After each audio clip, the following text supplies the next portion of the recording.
Boa noite, meus amigos. Que a paz do Mestre Jesus nos envolva a todos, trazendo felicidade e harmonia para esses momentos de encontro fraterno, em que nós fazemos essa conexão de almas para celebrar os 42 anos da nossa casa de oração.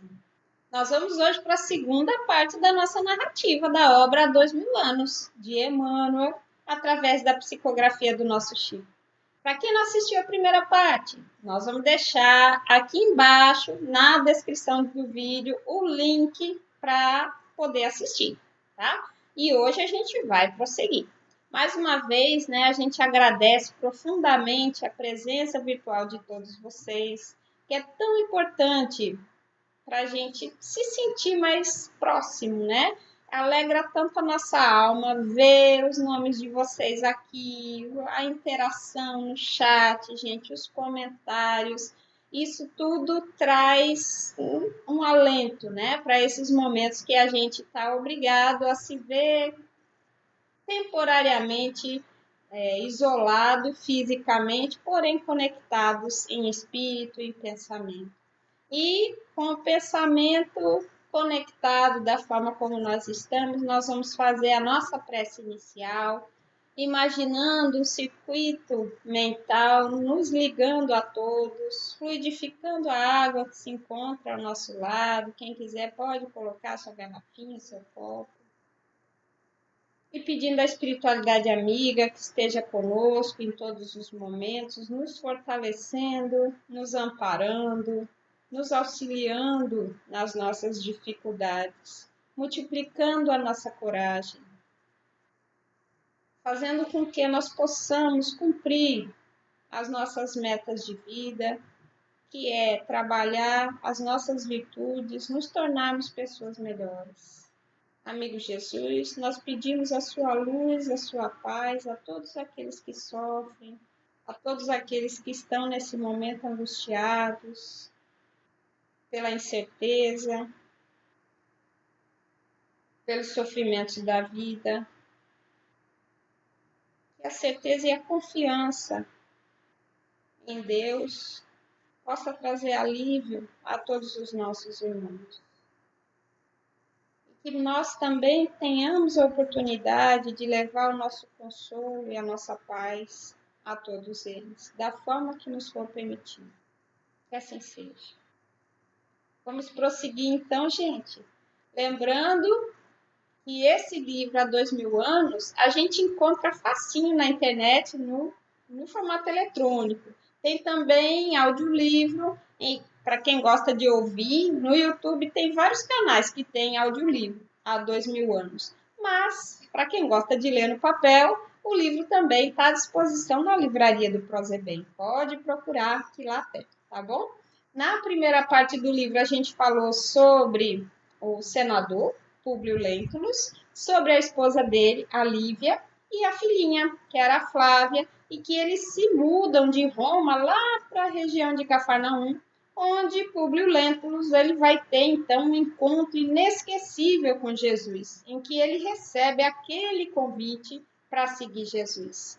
E ele tinha a escolha de aproveitar aquele momento, mas ele não foi capaz de abrir mão do seu orgulho.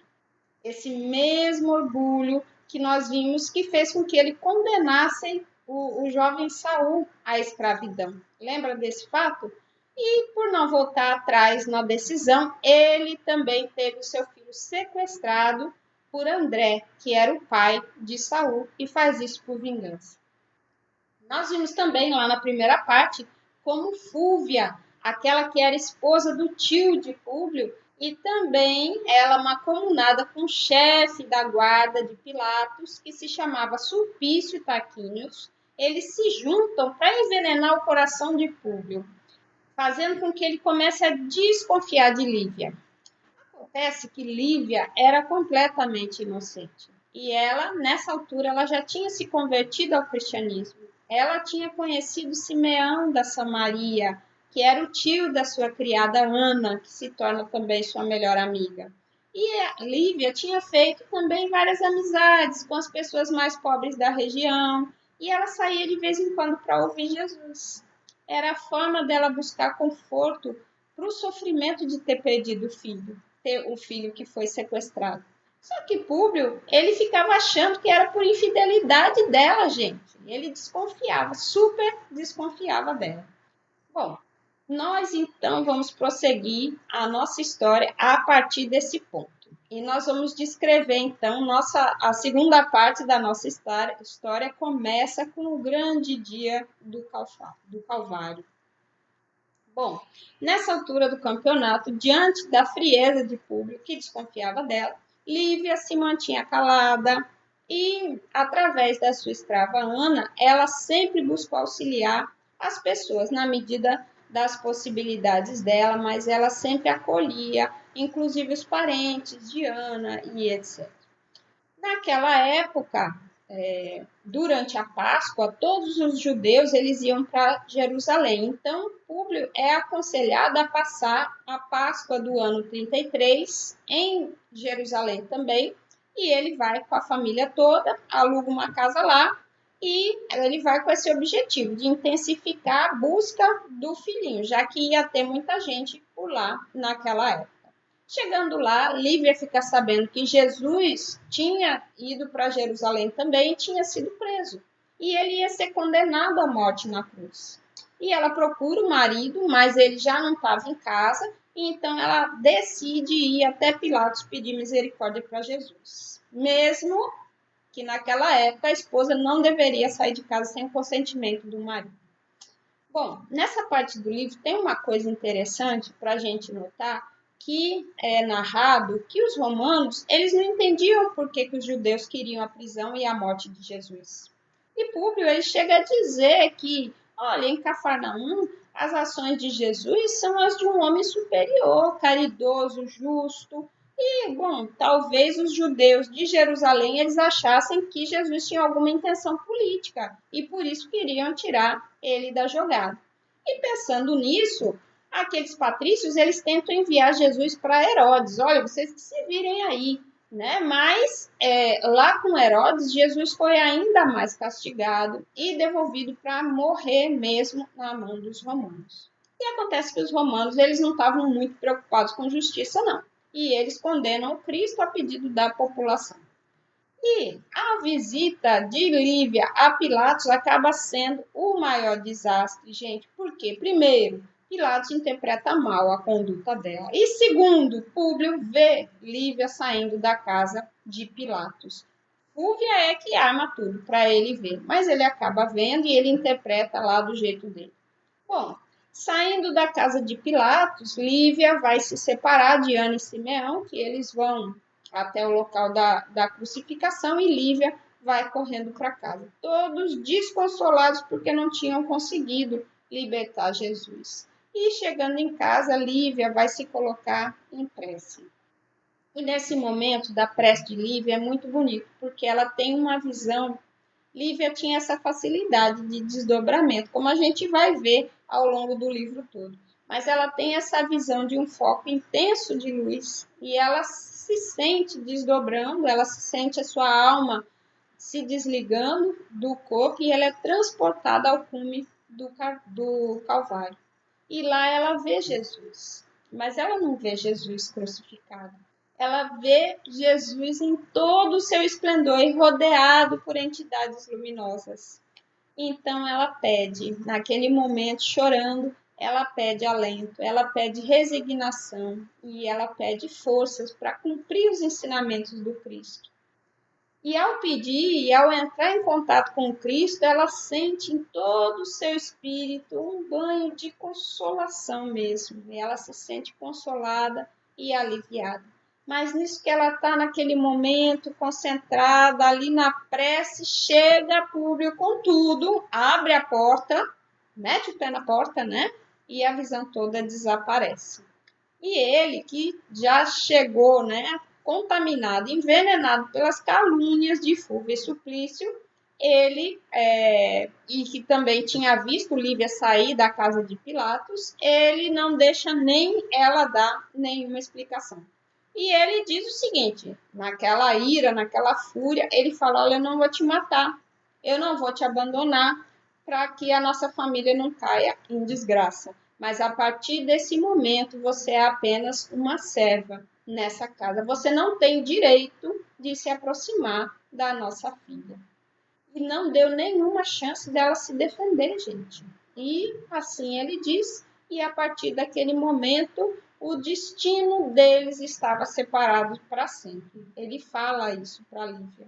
E mal ele sabia o quanto eram verdadeiras essas palavras. O destino deles estava, naquele momento, separado para sempre. E ele vai se arrepender muito dessa decisão. Esse aqui é o fato. A Lívia, coitada, sem poder se defender, ela volta para Cafarnaum com Públio e Flávia e lá ela vai viver praticamente reclusa. Por um lado, aquela angústia toda da situação com o marido, de não poder estar junto da filha, de ajudar a educar a filha, ela não podia, de não ter notícia do outro filhinho sequestrado. Então, tudo isso trazia muita angústia para o coração dela. E ela buscava consolo na fé, que era o que mantinha ela. Aqueles que haviam sido os seguidores do Cristo, eles continuam pregando em nome do Cristo, e de vez em quando ela vai ver as pregações. Lá em Samaria também Simeão continuava pregando as lições de Jesus, e de vez em quando ele ia visitar Ana e Lívia em Cafarnaum. E teve uma determinada ocasião em que o Públio resolveu viajar para tratar de negócios e ele deixou Lívia e Flávia sozinhas em casa. E não deu outra, né? Pilatos ficou sabendo e foi até Cafarnaum, junto com o ajudante dele, aquele Sulpício, e com a finalidade de atormentar a vida de Lívia, insistir um pouco mais com ela. Mas ela percebe a movimentação. E antes que Pilatos pudesse fazer qualquer coisa, ela junta a Ana e a Flávia e elas fogem. Elas fogem para a casa de Simeão, lá na Samaria. E lá elas ficam escondidas. E Simeão tinha um compartimento secreto na casinha dele. E quando o Sulpício chega com soldados para buscar a Lívia, para procurar a Lívia e Ana, Simeão esconde as três e enfrenta Sulpício sozinho.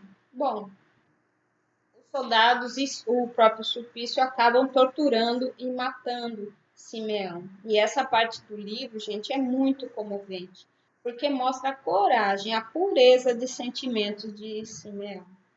E veja só como são as coisas, porque Sulpício, na ira dele, ele acaba sofrendo um acidente e morrendo também. Porque ele surrou tanto Simeão, ele colocou Simeão numa cruz e surrou Simeão até ele morrer. Só que nesse processo a cruz não aguenta e despenca em cima do Sulpício. E ele acaba morrendo esmagado pela própria cruz, onde ele tinha colocado o Simeão. Bom, aí com isso, né, os soldados ficam atônitos e Lívia sai, toma coragem, sai do esconderijo, manda os soldados enterrarem os mortos e vão fazer então as últimas homenagens a Simeão. Depois disso, elas voltam para casa. Pilatos, nessa altura, já tinha desistido e ido embora, porque ele era leviano, ele não estava muito interessado também, ele só queria atormentar as pessoas. E quando o Públio volta de viagem, Lívia vai contar tudo o que tinha acontecido para ele. Públio acredita, ele só não acredita na honestidade dela, que ele acha realmente que ela tinha traído ele com Pilatos, mas depois ela tinha se arrependido. Ou seja, não volta às boas com Lívia. Mas ele trata de transferir Pilatos para um lugar muito distante e é nesse novo local que Pilatos vai acabar se suicidando também mais tarde. Bem, mas a vida então da família prossegue inalterada por mais de uma década e nesse meio tempo, Públio ele tinha vontade de reatar com Lívia, gente, mas o velho orgulho não deixava. Chega da aflição na gente. E Lívia vai suportando aquela humilhação, mas sempre fortalecida pela fé. E ela fica também, permanece, porque é o jeito dela ficar junto da filha dela, né? Então era um alento para ela também. E aí, Flávia, por sua vez, ela gostava da mãe, mas até porque ela não podia estar muito próxima da mãe, ela se identificava mais com o pai. E para quem não sabe, eu prometi contar, mas para quem não sabe, Flávia é uma das reencarnações do nosso querido Chico Xavier. E por aí a gente percebe que o elo entre eles vem realmente de muito, muito tempo atrás. Bom, enquanto isso, lá em Roma, Flamínio Severus, aquele amigo de Públio, que a gente já falou, ele era mais velho que Públio e ele fica doente. Deixa eu tomar uma água aqui, gente. Ele fica doente e Públio já nessa altura ele não tinha mais esperança de encontrar o seu filho. Ele imaginava que a criança já tinha morrido e aí ele decide então que a família deveria voltar para morar em Roma. Bom, Flávia, nessa época, ela já era uma mocinha. Ela já tinha seus 20 anos por aí. E na chegada em Roma, ela vai conhecer os dois filhos de Flamínio, que eram Plínio, o mais novo, e Agripa, o mais velho. Esses dois irmãos, a gente percebe logo, eles eram bem diferentes entre si. Por quê? Enquanto Agripa era todo certinho, bom moço, caseiro, já o irmão mais novo era da farra. E ele estava já envolvido com Aurélia. Quem é Aurélia? Aurélia era a filha de Fúvia. Lembra da Fúvia? Aquela que azedou o casamento de Plínio e Lívia? Pois então, Plínio tinha esse rolo aí com essa tal de Aurélia. Mas acontece que, ao conhecer Flávia, os dois irmãos, Plínio e Agripa, se apaixonam imediatamente por Flávia. Ela tinha se curado da hanseníase, ela estava bonita, muito bem educada, e, enfim, né? Os dois se apaixonam. Só que, meus amigos, ao invés de Flávia optar pelo moço bonzinho, o que ela faz? Ela comete o mesmo erro que muitas mulheres e escolhe o cafajeste. Pois é, e ela acaba se casando com Plínio. Durante um tempo, Plínio se comporta, ele fica mais caseiro. Mas, já viu, né? Depois de pouco tempo, ele já estava na farra de novo, já estava com a Aurélia outra vez e etc. Inclusive, a Aurélia, para se vingar da rival, ela vai subornar uma criada para envenenar os cosméticos de Flávia. Eu sei que do nada a moça começa a piorar de novo e ela vai aos poucos também perdendo a visão por conta desse envenenamento aí dos cosméticos. Minha gente, olha, na hora de passar os creminhos, não passa no olho não. Tome cuidado com isso aí. Ela vai perdendo a visão. O outro irmão, coitado, o Agripa, ele, tão desiludido, ele resolve se mudar para longe, para não ter que conviver com aquela situação toda. Mas quando o pai dele morre, ele volta para casa. Ele vai cuidar da mãe dele, da Calpurnia. Lembra da Calpurnia? Pois então, no início do livro, ela era super amiga de Lívia. Mas quando Lívia volta para Roma, depois de ter passado aquele tempo, algumas décadas, né? Lá em Cafarnaum, quando ela volta convertida ao cristianismo e Calpurnia não gosta nada dessa história. Por quê? Orgulho também. Ela considerava absurdo a pessoa se igualar aos criados. Ela considerava absurdo a pessoa se vestir de roupa simples para frequentar catacumba. Lá em Roma, Lívia frequentava as catacumbas, né, para ver as pregações dos cristãos. Tanto é assim que, em uma ocasião, Públio vai abrir o coração com Calpurnia, vai pedir conselho, vai contar toda aquela história das desconfianças dele, de tudo que ele foi levado a acreditar sobre o comportamento de Lívia, do desejo que ele tinha de seguir seu coração e reatar com Lívia, porque no fundo ele sabia, no fundo o coração dele dizia que Lívia não era culpada. Mas ele vai buscar conselho com Calpurnia. Ele fala, e aí Calpurnia, o que você acha de Lívia? Você acha que ela é honesta? Você acha que ela é boa pessoa? Mas aí o que Calpurnia faz, minha gente? Ao invés de estimular Públio a dar um voto de confiança para Lívia, o que ela vai dizer? Pois é, Públio. Não sei não, a Lívia tá meio esquisita mesmo. Até eu fico desconfiada do comportamento dela. Acho que ela não tá muito boa das ideias. Gente, Ela faz esse comentário porque ela não aceitava a conversão da amiga ao cristianismo. Ela se sente magoada porque Lívia estava dedicada às ideias do Cristo e tinha mudado de comportamento por conta disso. Só tem que essas palavras elas pesaram muito na decisão de Públio. E daí a gente vê uma coisa muito importante, como é importante a gente tomar cuidado com o que a gente fala. Porque tempos depois, Calpurnia vai se arrepender dessas palavras. Tempos depois, ela já doente, à beira da morte, ela vai chamar Públio e vai pedir desculpa por tudo que ela falou. Super arrependida porque Lívia, apesar de humilhada e injustiçada, ela ficou o tempo todo do lado de Calpurnia e cuidou dela durante todo o seu período de doença, que foi quase um ano dela inválida, e Lívia dia e noite à beira do leito dela, com todo amor e dedicação. E aí Calpurnia fica tão tocada pela bondade de Lívia que ela acaba também se convertendo ao cristianismo, já no finzinho da sua vida. E nesse momento ela resolve chamar Públio para dizer: olha, Públio, meu filho, Lívia é a melhor pessoa do mundo, você me perdoe, eu estava enganada.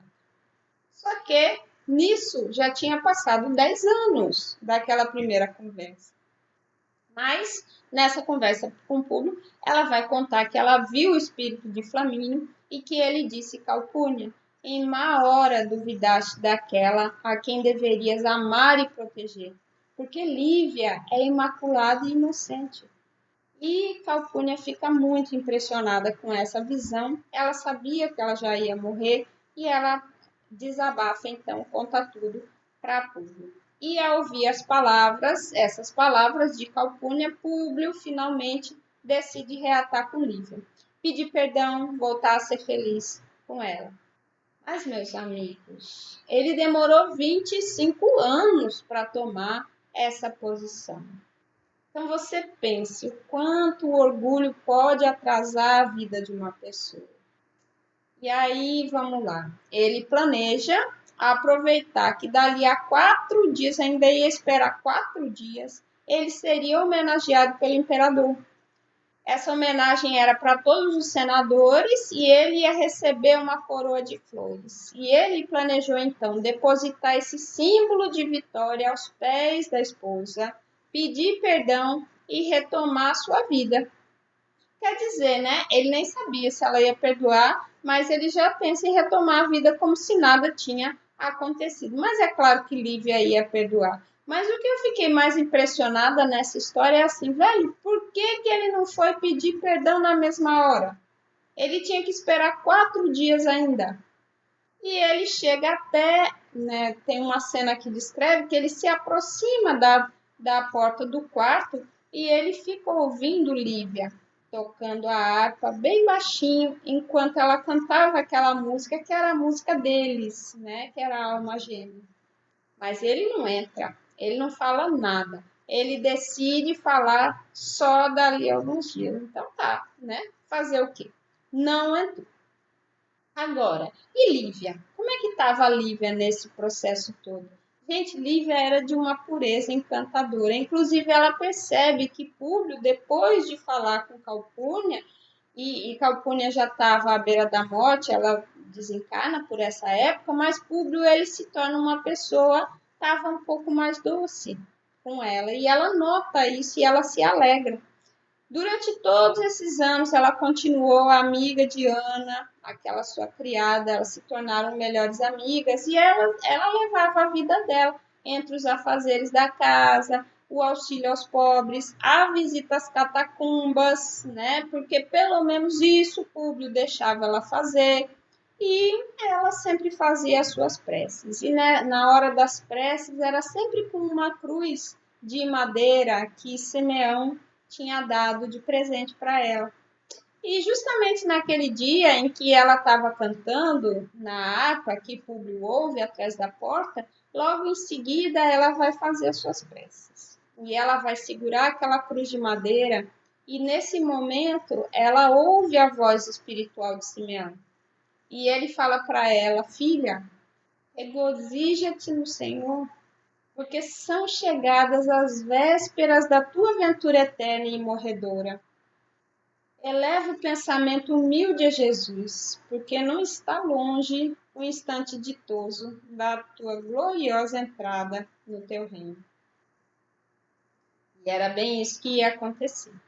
No dia seguinte, ela e Ana combinam que naquela noite elas iriam até as catacumbas para ouvir as palavras de João de Cleófas, que era um apóstolo da Antioquia, que estava visitando Roma.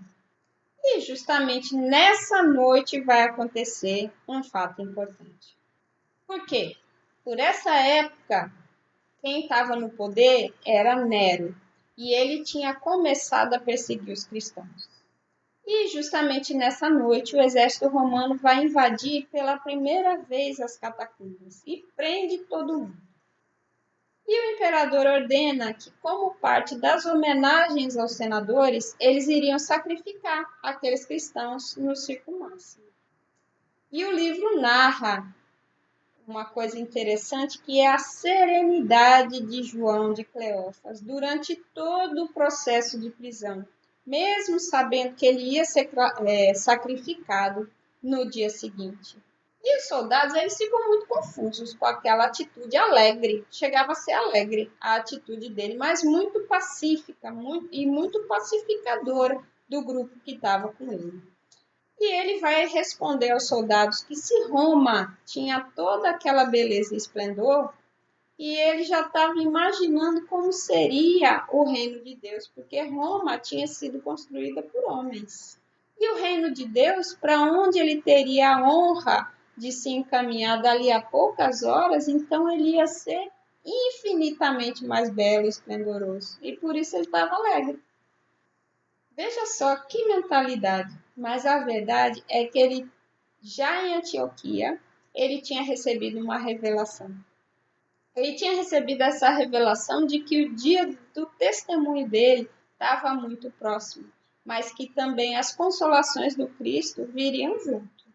E aí ele estava sossegado, ele estava relativamente tranquilo e tranquilizando os seus companheiros. É claro que na prisão a pessoa fica ansiosa, mas eles usavam o recurso da prece, né? Bom, uma outra coisa que os soldados percebem é que naquele grupo de presos tinha uma mulher com roupas de Patrícia. E eles ficam pensando, o que nós fazemos agora? Se a gente soltar essa mulher agora, pode ser que ela converse com os outros cristãos e eles façam algum tipo de tumulto. Se a gente deixar que ela seja sacrificada, a família deve ser rica e vai dar problema. Então, eles decidem que no dia seguinte, pela manhã, ela seria liberada, justamente para não dar confusão de nenhuma espécie, né? E aí, aqueles presos, então, vão passar a noite toda em prece. E é interessante, gente, a gente notar que sim, havia ansiedade, mas eles se utilizavam da prece para ganhar alguma serenidade, que é justamente o que a gente é levado, né, a fazer nesses momentos em que a gente se encontra com as incertezas do nosso futuro. Ali eles sabiam que iam morrer no dia seguinte, né? O que justifica muito a ansiedade que eles estavam sentindo. Mas, de alguma forma, eles conseguem segurar isso aí através da confiança, através da fé, através da prece. E Lívia se encontrava na mesma situação, mas no desejo de dar um testemunho de humildade, ela pede a Ana que troque de roupa com ela e pegue as joias dela. E ela fica somente com um camafeu. Nesse camafeu tinha uma imagem de Públio, era uma lembrança muito querida dela, e ela fica com esse camafeu. Mas ela troca de roupa com Ana, e aí você já percebe o que vai acontecer. No dia seguinte, os soldados liberam a mulher com roupa de Patrícia. Mas essa mulher, na verdade, era Ana. E Lívia? Lívia vai morrer no circo máximo, bem na frente de Públio Lentulus. Exatamente naquela cerimônia de homenagem aos senadores. E Lívia se ajoelha em prece, de frente do pavilhão do imperador, onde ela conseguia ver o esposo dela coroado, condecorado, mas ele não via ela, ele não consegue vê-la. Ele, naquele momento, ele vai sentir uma angústia, mas ele não sabe direito por quê. E mais tarde ele vai saber, ele vai entender por que ele estava sentindo tudo aquilo. E Emmanuel narra que Vive ali naquela posição, ela sente que não demorou muito. Logo, ela se viu envolvida pelas patas da fera, que era um leão africano. Só que, nesse momento, ela não sente praticamente nada. Ela tem um ligeiro choque e, quando ela vê, ela já está nos braços de Simeão. Simeão que recebia ela sorridente no plano espiritual. Ela olha para o lado, vê o corpo ensanguentado, ela olha para os companheiros e vê que também eles estavam já se levantando, já liberados dos seus corpos, todos eles amparados por seres de luz. E ela já nem ouvia mais o som da multidão que estava no circo, nem via mais as feras, ela somente via que descia do alto uma imensa multidão de seres que pareciam alados e que levava aquele grupo todo por um caminho de luz que subia para o céu.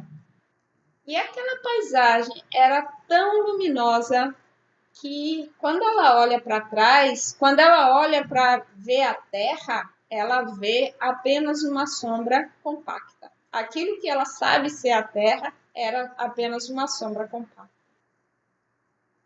E o caminho para o céu que ela vai descrevendo era um caminho cheio de flores, cheio de perfumes e cheio de melodias também, que ela vai descrever.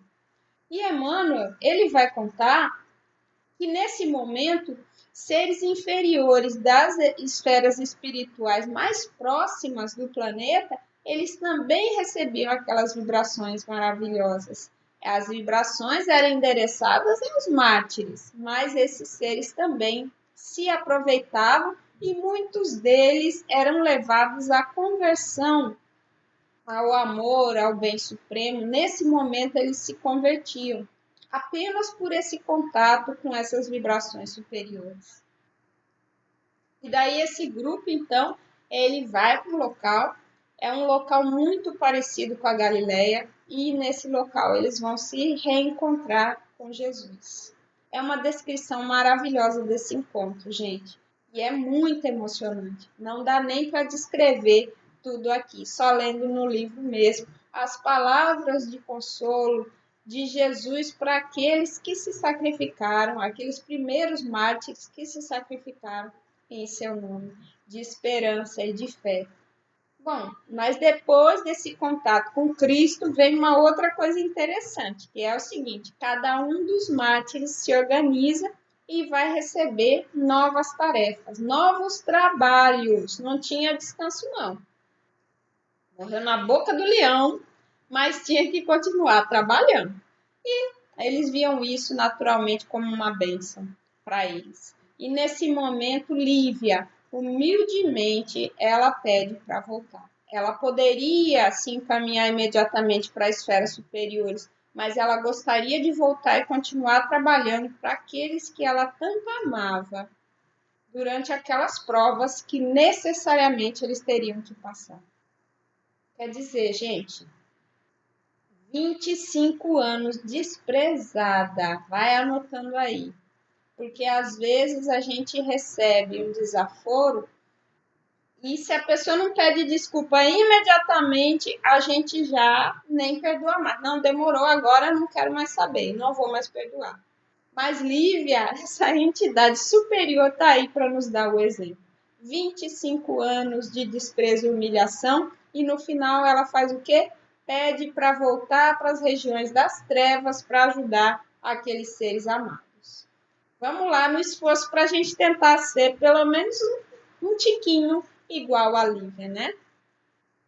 Muito bem. Voltando para Ana, que tinha sido liberada da prisão, ela volta para casa se acabando de chorar, né?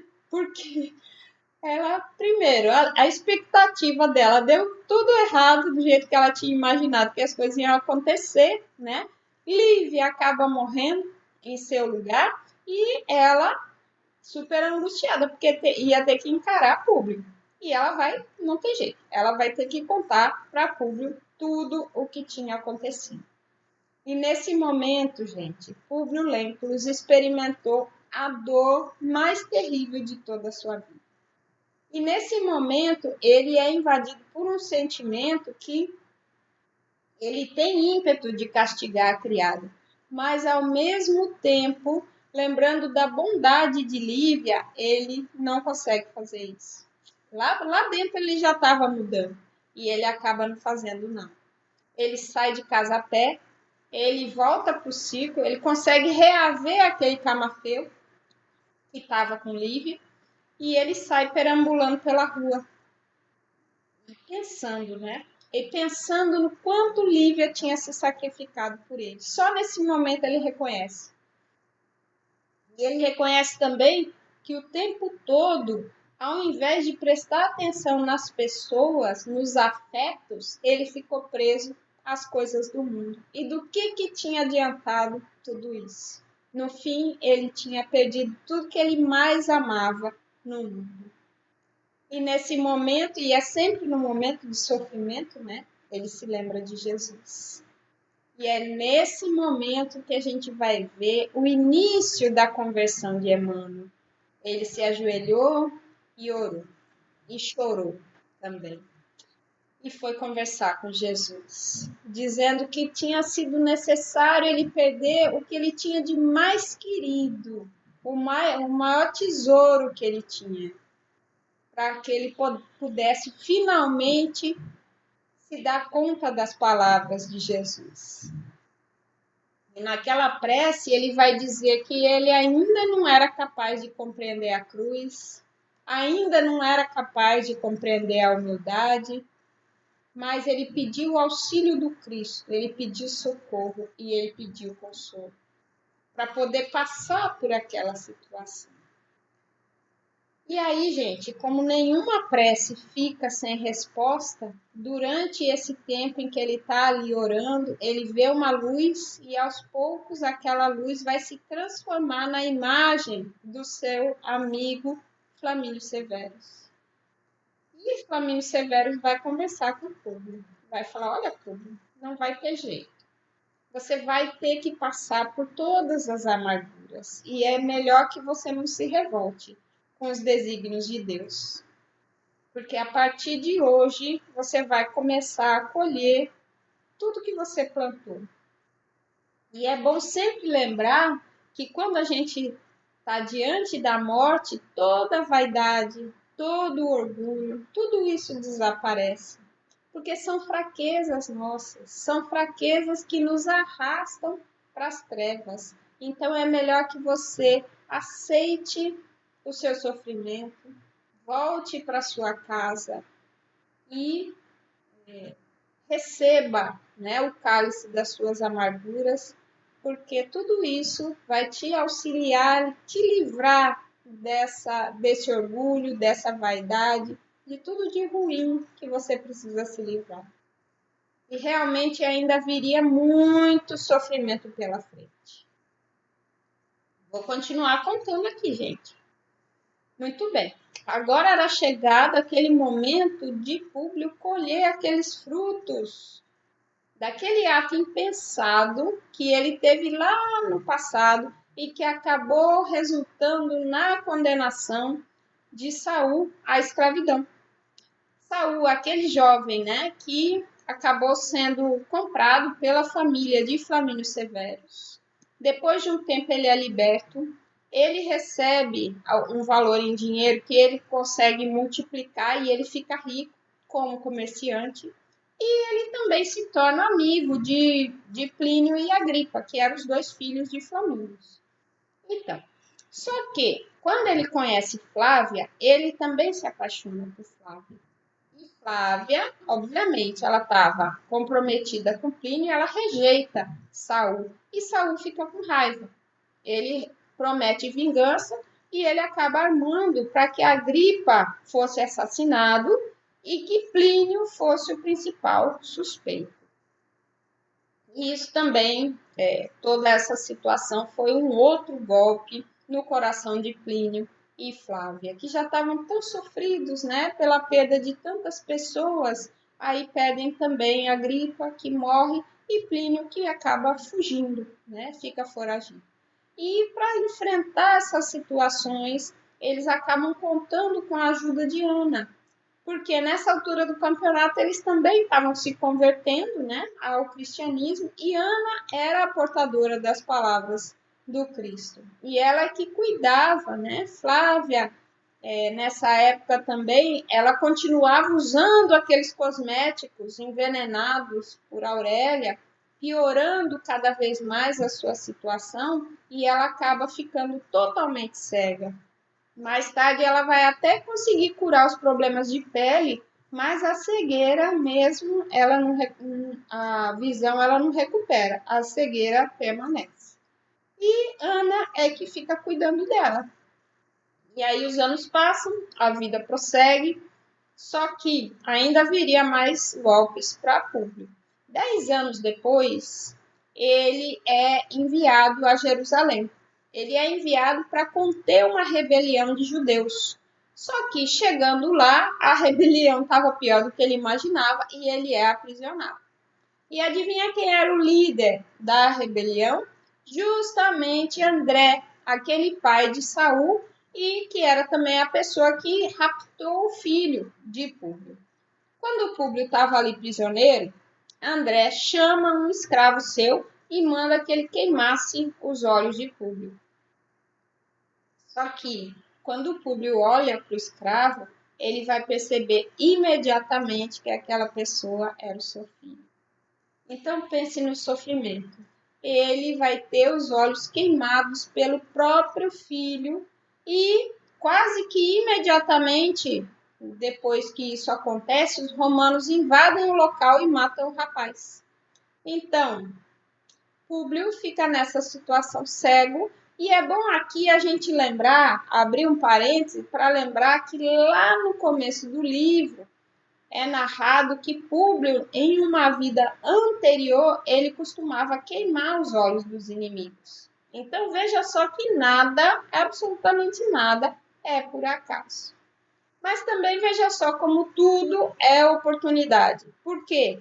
Públio cego, o filho dele foi morto, ok? Mas o André, aquele pai de Saul, ele não é morto imediatamente pelas tropas romanas. Ele é feito prisioneiro. E ele ia ser executado. Mas antes dele ser executado, o Públio pede para falar com ele. E eles têm essa última oportunidade de conversar. Cada um confessa seus erros e cada um pede perdão e perdoa também. Então foi uma oportunidade para ele de dar uma demonstração de humildade, de vencer todo aquele orgulho que ele tinha. Bom, depois de todos esses sofrimentos, Públio e Flávia, já cristãos, os dois cegos, eles vão juntamente com Ana morar onde? Em Pompeia, pertinho ali do Vesúvio, gente, justamente entre 78 e 79 depois de Cristo. Já viu, né? E a consequência disso vocês já podem imaginar, porque vocês sabem, imaginam o que aconteceu com Pompeia no ano de 79 depois de Cristo. Mas o fato, meus amigos, é que começa ali a longa jornada deles como cristãos. E é muito lindo a gente ver a luminosidade que eles alcançaram ao longo desses 2000 anos. Sendo hoje as entidades que nós conhecemos como Emmanuel e Chico Xavier. Essas duas entidades que agora nos guiam no caminho para Jesus. E eu fico pensando, se a gente tropeça agora, o que será que a gente estava fazendo há 2000 anos atrás? Não sabemos, mas, enfim, termina aqui a nossa história. Eu espero que vocês tenham gostado. Tem muitos detalhes nesse livro que não dá tempo mesmo de contar no tempo de um bate-papo nosso, mas justamente por isso eu incentivo para que a gente busque a obra e se emocione lendo as páginas. Fica aí o convite, então, para que todos nós possamos ler. Para quem já leu, também reler a obra há 2000 anos. Fim, vamos fazer a nossa prece final, gente. Vamos nos colocar numa posição confortável e refletindo sobre todo esse conteúdo dessa obra, vamos agradecer a Jesus. Amigo Jesus, nós te agradecemos por todas as mensagens de paz, incentivo que nós recebemos sempre. Que nós possamos, Jesus, acolher em nosso coração o exemplo de Lívia, de humildade, de aceitação e de perdão. Que nós possamos ser, ou tentar ser, pelo menos a sombra, pelo menos uma réplica, mesmo que mal acabada, dessa entidade maravilhosa que é descrita nessa obra de Emmanuel. Nós agradecemos também, Senhor, pela dádiva que Emmanuel nos proporcionou dessa narrativa que nos leva a refletir sobre a nossa vida. Que nós possamos nos fortalecer com ela e aproveitar todas as oportunidades que a vida nos oferece. E hoje sermos um pouquinho melhores do que ontem, trabalhando para que amanhã possamos também ser um pouco melhores do que hoje. Perdoa as nossas falhas, acolhe as nossas tentativas, fortalece-nos na luta. Fica conosco, hoje e sempre. Que assim seja. Meus amigos, que a paz de Jesus permaneça em nossos corações. Muito boa noite, muita paz a todos. E até o nosso próximo encontro. Tchau.